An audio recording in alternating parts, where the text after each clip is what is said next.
Hello friends, welcome back to my new video. അപ്പോൾ guys, ഇന്നത്തെ ഒരു വീഡിയോ ഭാഗത്ത് നമ്മൾ നോക്കാൻ പോകുന്നത് ഐഫോണിൽ ഗ്രീൻ ലൈനിൻ്റെ ഇഷ്യൂ ഒരുപാട് ആളുകൾക്കുള്ള ഒരു കൺസേൺ ആണ്. എസ്പെഷ്യലി ഐഫോൺ 13 സീരീസ് നോക്കുന്നവർ. 13 സീരീസിൻ്റെ ഒരു കാര്യം പറയാമെന്നുണ്ടെങ്കിൽ ബഡ്ജറ്റ്ലി നിങ്ങൾക്ക് എടുക്കാൻ പറ്റിയ കിഡിലൻ ഐഫോൺസ് ആണ് ഐഫോൺ 13 സീരീസ് എന്ന് പറയുന്നത്. നിങ്ങൾക്കൊരു 3 വർഷം വരെ സോഫ്റ്റ്വെയർ അപ്ഡേറ്റ് കാര്യങ്ങൾ, അതേപോലെ തന്നെ അത്യാവശ്യം നല്ല camera, performance, design wise, build quality എല്ലാം കൊണ്ടും അത്യാവശ്യം നല്ലൊരു അഫോർഡബിളായി നിൽക്കുന്ന മോഡൽസാണ്. അത്യാവശ്യം കുഴപ്പമില്ലാത്ത രീതിയിൽ ഒരു മിഡ് റേഞ്ച് ആയിട്ട് നിൽക്കുന്ന നല്ലൊരു കിഡിലൻ യൂസ്ഡ് സീരീസാണ് ഐഫോൺ 13 സീരീസ്. സോ അതിൽ തന്നെ ഐഫോൺ 13 സീരീസ് എടുക്കുന്നവർക്ക് ഉള്ള ഒരു വലിയൊരു കൺസേൺ ആണ് ഗ്രീൻ ലൈൻ ഇഷ്യൂ. ഇത് ഏകദേശം ഒരു 2 വർഷം മുതൽ തന്നെ ഈ ഒരു ഇഷ്യൂ തുടങ്ങിയിട്ടുണ്ട്.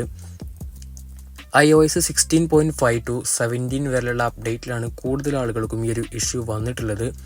സോ ഇന്നത്തെ നമ്മുടെ ഈ ഒരു വീഡിയോ എന്ന് പറയുന്നത് ഈ ഒരു ഗ്രീൻ ലൈൻ എക്സ്പ്ലനേഷൻ ആണ്. അതുകൊണ്ട് തന്നെ നിങ്ങൾ എൻ്റെ ചാനൽ ആദ്യമായിട്ടാണ് കാണുന്നതെങ്കിൽ സബ്സ്ക്രൈബ് ചെയ്യാനും, നമ്മുടെ ഇൻസ്റ്റാഗ്രാം പേജ് ഫോളോ ചെയ്യാനും, വീഡിയോ ലൈക്ക് ചെയ്ത് കൊടുക്കാനും, അതേപോലെ തന്നെ നിങ്ങളുടെ ഇതേപോലെ കൺസേൺ ഉള്ള സുഹൃത്തുക്കൾക്ക് വീഡിയോ ഷെയർ ചെയ്ത് കൊടുക്കാനും മറക്കാതിരിക്കുക. അപ്പോൾ നമുക്ക് എന്തായാലും വീഡിയോയിലോട്ട് പോകാം.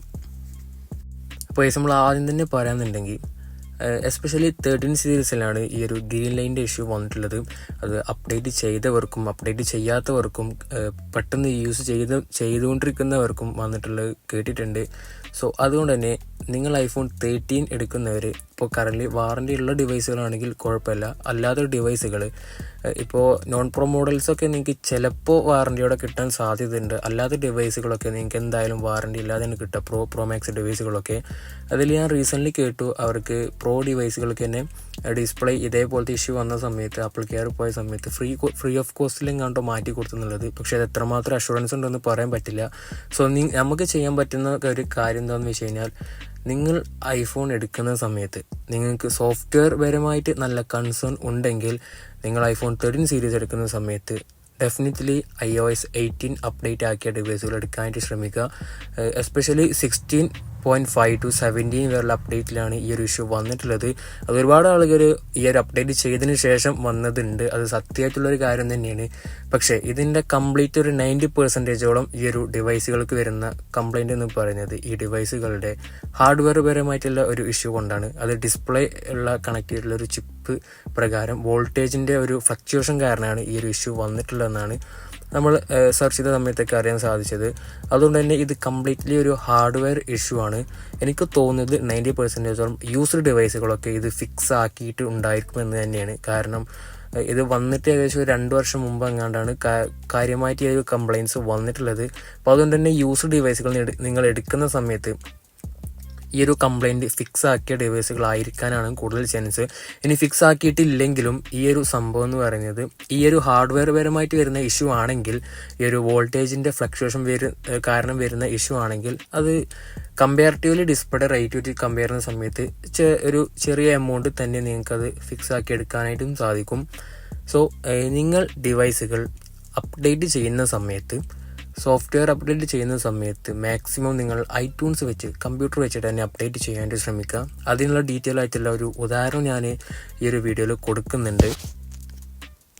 പിന്നെ ഗൈസ്, എൻ്റെ കയ്യിലിരിക്കുന്ന ഈ ഒരു ഡിവൈസ് എന്ന് പറയുന്നത് ആക്ച്വലി ഗ്രീൻ ലൈൻ ഇഷ്യൂ വന്നതല്ല. ഞാൻ നിങ്ങൾക്ക് ഈ ഒരു വീഡിയോയ്ക്ക് വേണ്ടി അങ്ങനത്തെ ഒരു വാൾപേപ്പർ ജസ്റ്റ് വെച്ചതാണ്. കാരണം നിങ്ങൾക്ക് കറക്റ്റ് കാര്യങ്ങൾ മനസ്സിലാക്കി തരാൻ വേണ്ടിയിട്ട് ഇത് ആക്ച്വലി ഒരു വാൾപേപ്പർ വെച്ചതാണ്.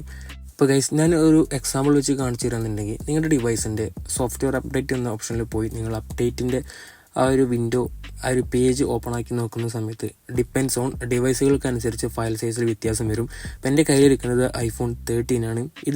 ഇത് തന്നെ നിങ്ങൾ നോക്കുകയാണെന്നുണ്ടെങ്കിൽ 18.3.2 എന്ന അപ്ഡേറ്റ് ഏകദേശം 1.78 GB ആണ് വന്നിട്ടുള്ളത്. ഇനി ഇതേ ഫയൽ സൈസിൻ്റെ ഞാൻ ഐട്യൂൺസ് വെച്ച് കമ്പ്യൂട്ടറിൽ വെച്ച് കണക്ട് ചെയ്ത് വെച്ചിട്ട് നിങ്ങൾക്ക് കാണിച്ചു തരാം. സോ നമ്മളിപ്പോൾ കമ്പ്യൂട്ടറിൽ ഡിവൈസ് കണക്ട് ചെയ്തിട്ടുണ്ട്. ഇപ്പോൾ ഇവിടെ എന്ന് പറയുന്നത് ഒരു ക്ലീൻ ആയിട്ടുള്ളൊരു ഇൻസ്റ്റലേഷനാണ് നടക്കുന്നത്. 90% ബഗ്, അതേപോലെ തന്നെ റിസ്ക് കമ്പാരിറ്റീവ്ലി കുറഞ്ഞിട്ടുള്ളൊരു അപ്ഡേറ്റ് ആണ് നമ്മൾ ഐട്യൂൺസ് വെച്ച് കമ്പ്യൂട്ടർ വെച്ച് ചെയ്യുന്ന സമയത്ത് ലഭിക്കുന്നത്. അപ്പോൾ ഇവിടെ കണക്ട് ചെയ്ത് നോക്കുന്ന സമയത്ത് ഏകദേശം ഫയൽ സൈസ് എന്ന് വരുന്നത് 18.16 GB ആണ് ഫയൽ സൈസ് വരുന്നത്. അപ്പോൾ നമ്മളെ അവിടെ 1.78 GB ആണ് നമ്മൾ കമ്പ്യൂട്ടറിൽ കണക്ട് ചെയ്ത സമയത്ത് ഇത്തിരി ഒരു ലാർജർ ഫയലായി മാറിയിട്ടുള്ളത്. അപ്പോൾ അതുകൊണ്ട് തന്നെ നിങ്ങൾക്ക് മനസ്സിലാകാം കമ്പ്യൂട്ടർ വെച്ച് ചെയ്യുന്ന സമയത്ത് ഒരു ക്ലീൻ ആയിട്ടുള്ള ഒരു ഇൻസ്റ്റലേഷനാണ് നടക്കുന്നത്. അപ്പോൾ നിങ്ങൾ ഡെഫിനറ്റ്ലി മാക്സിമം ഐട്യൂൺസ് വെച്ച് അപ്ഡേറ്റ് ചെയ്യാനായിട്ട് ശ്രമിക്കുക.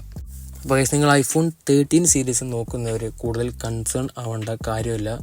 കാരണം ഞാൻ മുമ്പേ പറഞ്ഞ പോലെ തന്നെ ഓൾമോസ്റ്റ് എല്ലാ ഡിവൈസുകളിലും അത് ഫിക്സ് ആയിട്ട് ഉണ്ടായിരിക്കും. അതേപോലെ തന്നെ അങ്ങനത്തെ ഒരു ഇഷ്യൂ, ഈ ഹാർഡ്വെയർ സംബന്ധമായിട്ടുള്ള ഇഷ്യൂ വരികയാണെന്നുണ്ടെങ്കിൽ തന്നെ നമുക്ക് കമ്പാരിറ്റീവ്ലി ചെറിയ കോസ്റ്റിൽ അത് ഫിക്സ് ചെയ്ത് എടുക്കാനായിട്ടും സാധിക്കും. മോസ്റ്റ് ഓഫ് ദി കേസിലും ഇനി അങ്ങനെ വരാനുള്ള സാധ്യത ഇല്ല. പക്ഷേ നിങ്ങൾ അപ്ഡേറ്റ് ചെയ്യുന്ന സമയത്ത് ഐട്യൂൺസ് വെച്ച് അപ്ഡേറ്റ് ചെയ്യാനായിട്ട് ശ്രമിക്കുക. അതേപോലെ തന്നെ നിങ്ങൾ ഇനി എടുക്കുന്ന ഡിവൈസുകൾ നിങ്ങൾ iOS 18 ശേഷം അപ്ഡേറ്റ് ചെയ്ത ഡിവൈസുകളാണോ എന്ന് കൺഫേം ചെയ്തതിന് ശേഷം നിങ്ങൾ ആ ഡിവൈസുകൾ എടുക്കാനായിട്ട് ശ്രമിക്കുക. ഞാൻ മുമ്പേ പറഞ്ഞ പോലെ തന്നെ 90% ഈ ഒരു പ്രോബ്ലം വരുന്നത് ഹാർഡ്വെയർ സംബന്ധമായിട്ട് തന്നെയാണ്.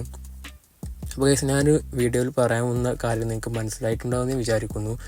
നല്ലൊരു ബെസ്റ്റ് ഓപ്ഷൻ തന്നെയാണ് iPhone 13 സീരീസ് എന്ന് പറയുന്നത്. നല്ല ബെസ്റ്റ് പ്രൈസിൽ അത്യാവശ്യം നല്ലൊരു തിരക്കേടില്ലാത്ത നല്ലൊരു ഐഫോൺ തന്നെയാണ് നിങ്ങൾക്ക് കിട്ടാൻ പോകുന്നത്. അപ്പോൾ അതുകൊണ്ട് തന്നെ നിങ്ങൾ എൻ്റെ ചാനൽ ആദ്യമായിട്ടാണ് കാണുന്നതെങ്കിൽ സബ്സ്ക്രൈബ് ചെയ്യാനും നമ്മുടെ ഇൻസ്റ്റാഗ്രാം പേജ് ഫോളോ ചെയ്യാനും വീഡിയോ ലൈക്ക് ചെയ്യാനും ഷെയർ ചെയ്ത് കൊടുക്കാനും മറക്കാതിരിക്കുക. നമുക്ക് അടുത്ത വീഡിയോയുമായിട്ട് വീണ്ടും കാണാം.